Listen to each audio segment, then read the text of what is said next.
कांग्रेस नेता विजय वडेट्टीवार ने ओबीसी आरक्षण को नुकसान होने की बात कहते हुए सरकार पर ओबीसी समाज के साथ नहीं होने का आरोप लगाया है। वडेट्टीवार ने कहा कि सरकार मराठा और ओबीसी समुदाय को एक दूसरे से लड़ाकर सत्ता की कुर्सी मजबूत करना चाहती है। उन्होंने कहा कि ओबीसी समुदाय को याद रखना चाहिए कि यह सरकार आपके पक्ष में नहीं है। विजय वडेट्टीवार ने दावा किया कि सरकार ने जो फैसला लिया है उससे ओबीसी भाइयों के साथ नाइंसाफी होगी। डबल ढोलकी सरकारने पुन्हा आरक्षणाच्या मुद्द्यावर मराठा आणि ओबीसीच्या हातात घंटा देण्याचं काम सुरू केलं आहे असं मला दिसतंय। काल जरांगे पाटील उपोषणाला बसले आणि त्यामध्ये जो काही तोडगा सरकारतर्फे विखे पाटलांच्या उपस्थितीमध्ये, प्रसाद लाडच्या उपस्थितीमध्ये निघाला, खरं तर हे या तोडग्यामध्ये 58 लाख ज्या काही नोंदी सापडल्या त्यांना कुणबी प्रमाणपत्र द्यायचं म्हणजेच ओबीसी मध्ये समावेश करायचा हा निर्णय काल झाला। आज मी मुख्यमंत्र्यांची बाईट पाहिली। मुख्यमंत्री असं म्हणतात की आम्ही ओबीसीच्या आरक्षणाला धक्का लागू देणार नाही, ओबीसीचं नुकसान करणार नाही।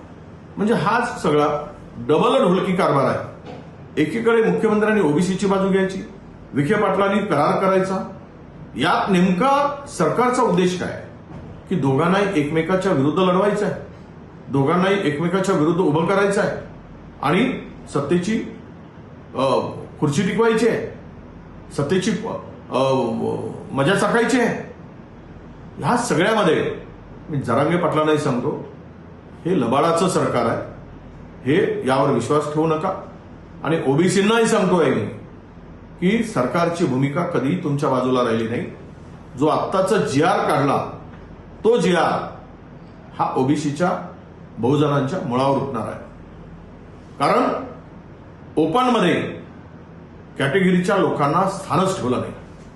म्हणजे या राज्यातील 85% लोकांना 50% आरक्षण आणि 15% लोकांना 50% आरक्षण, ही भूमिका हे सरकार कुणाच्या बाजूचं आहे, कुणासाठी काम करते हे माझ्या ओबीसी बांधवांनी लक्षात घेतलं पाहिजे।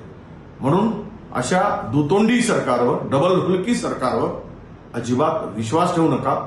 ओबीसीचं नुकसान होत असेल तर आता रस्त्यावर उतरल्याशिवाय पर्याय नाही आणि त्याची तयारी आपण करा। मी सोबत आहे आणि लवकरच याची घोषणा सुद्धा आम्ही करू।